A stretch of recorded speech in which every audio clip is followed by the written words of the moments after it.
not just to celebrate your love story, but to anchor it in Christ. Ipalapit ninyo rin yung love story, inyong pagkumaanay kay Jesus Christ. Because only Christ's love, yung pag-ibig lamang ni Jesus, teaches us how or what real love looks like. Makita niya natin kay Jesus Christ kung ano rong real love. Kung ano rong matuon yung pag-ibig. Ang the word says, love is only a feeling. Nararamdaman niya na kinikilig ka. But Christ shows us love is a decision.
Ni Martin and Diana Rose decided na kamo sa inyong interview ay hanggang ninyo decided na kamo huwag kamo atras.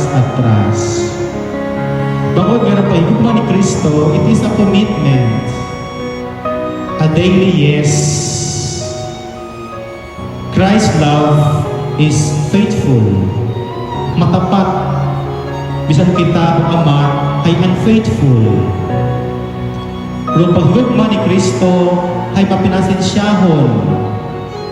Bisan kamo, san kita, kung amat matik-araw atong mga uwo. Kung paghigugma ni Kristo ay real, bangod raya ay self-giving, willing to sacrifice sa noana ang bilog at kabuhi para katon.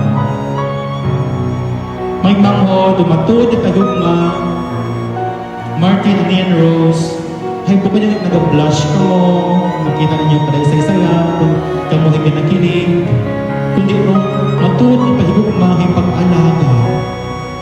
Nga ni Martin, kaya bang alagaan si Ian Rose? Ian Rose, kaya bang alagaan si Martin?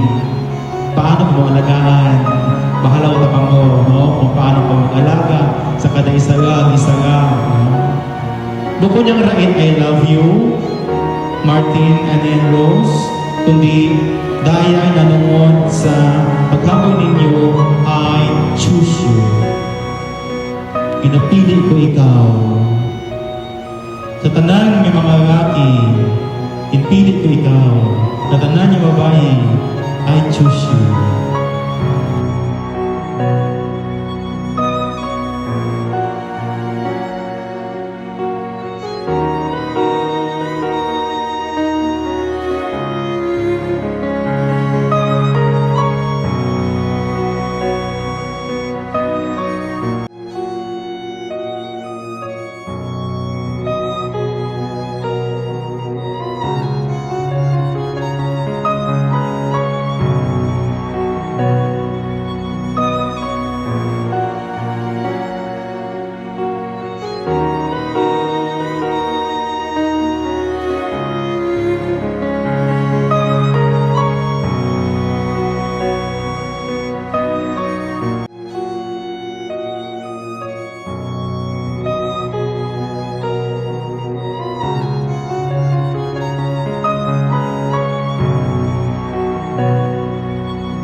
Ikaw pa rin ang nilalaman ng mga panalangin ko. Sino bang mag-aakalang uuwi sa wala? Ngunit kahit saan ka mapadpad, kahit ilang taon ang lumipas, kahit ika'y mapalayo sa piling ko, ikaw pa rin ang pipiliin ko. Oh, oh, oh, oh, oh.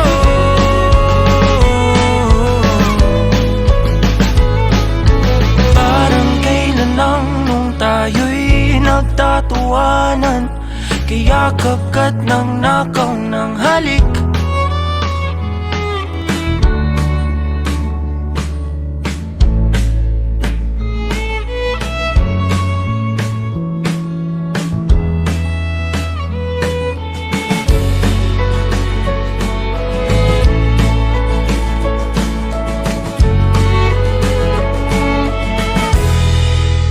Nani, sabay nga, una randang pag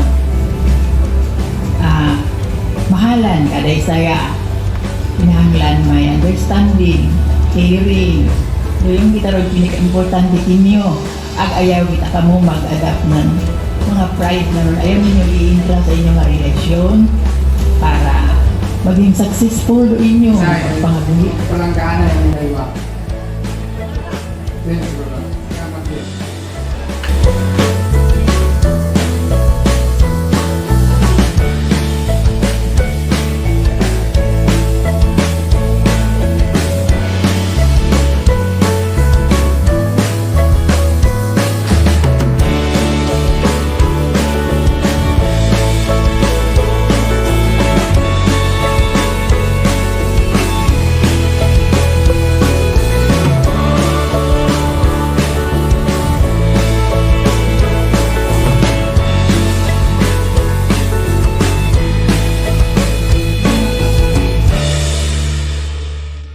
Nian, natutuwa ko na ngayong araw ay nakita ko kung gaano ka kasaya.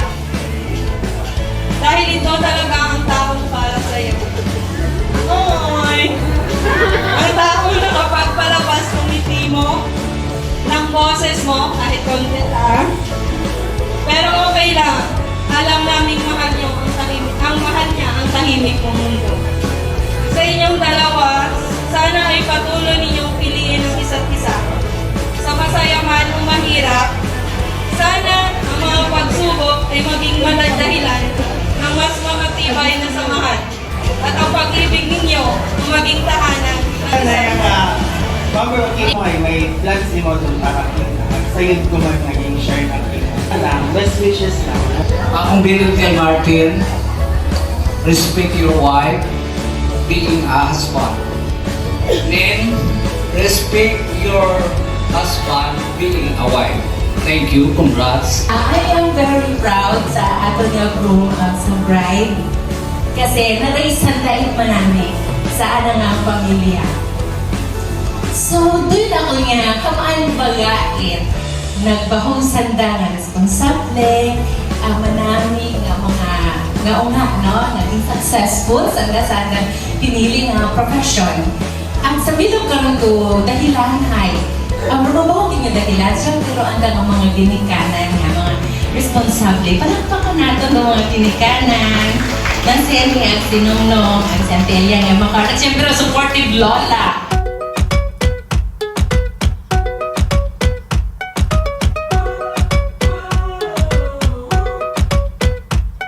I had a dream, so being loud. I jumped so high, I touched the clouds. Whoa, oh, oh, oh, oh, oh. I stretched my hands up to the sky. We danced with monsters through the night. Whoa, oh, oh, oh, oh, oh.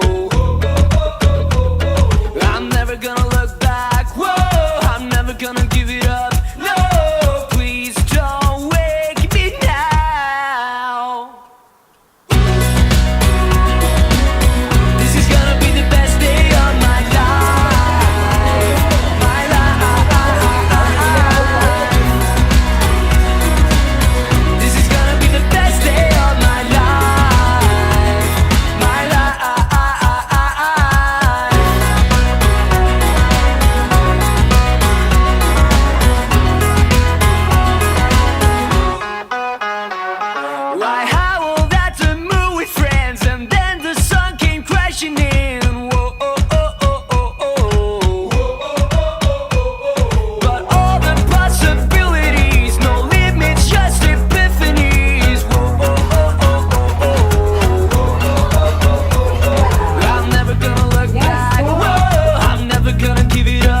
positive sa tanan. Salamat din sa nag-react to makaroon nga gabi para sa among nga event niya. Salamat ako kay Lord. Lord, thank you. Hay na dayon na event at mananggulutin ko. Nanay Sini, Nay. Thank you. Salamat sa mga effort. At Tatay Nonong. Effort. At kay mo na thank you very much. Thank you. Sa'yo mo doon. Kaya mo magkatapal mo sa nagbulik sa Team Sumpa. Nabugid niya salamat kung uwa ka mo ay medyo ma-distant dito kami mag-inosit pandan siyempre. At Team Toralba at sa mga nag-react to yan, thank you sa batchmate at Ninang, sa Ninong at sa mga brides, relatives, groomsmen. Thank you sa oras ninyo. Mr. and Mrs. Martin Rustica. So before we end this celebration, I would like to give my unsolicited advice para sa ating newlywed couple. Ni Ann and Martin, sa buong weddings na kanya na manage is, I always, permit akong ginabuhi nga advice para kanda. So, sa'yo natin yung bukod perfect to life, pero mag-aaging kita sa mga lubak-lubak at life, sooner or later sa inyong pag-iliba bilang mag-asawa. But when time comes na medyo hindi ka mo makaproceed sa next step ninyo into inyong pag-iliba, kung medyo confused na ka mo, kung umabot the time nga madya ginagahoy ka mo, buwang kang kasay ka ano roong dahon, kung padayon ng power hindi. Pero ako niya mahambal is, balikan niyo na yung adlaw nga na. Dayang adlaw, November 29, 2025. Pero adlaw nga, naging sambilog ka mong day 1. Pero adlaw nga, tanan nga tao ang kaibahan niyo iya is masadya nga nakikita ka mo magkaibahan ka mo. Kasi kung balikan mo rin yung adlaw nga lang, ano isip mo, tanan nga tao nga iya makaroon ay gustong makita ka mo nga magkaibahan. Kung ano man din inyo nga atubang sa future, for sure, masasolve din nyo ron easily. So, I would like you to namnamon nyo rin yung adlaw, na yung moment, kung siin, iya kami tanan, na ila kami nga makita ka mo, makaroon na sa inunong nga magkaibahan gihapon.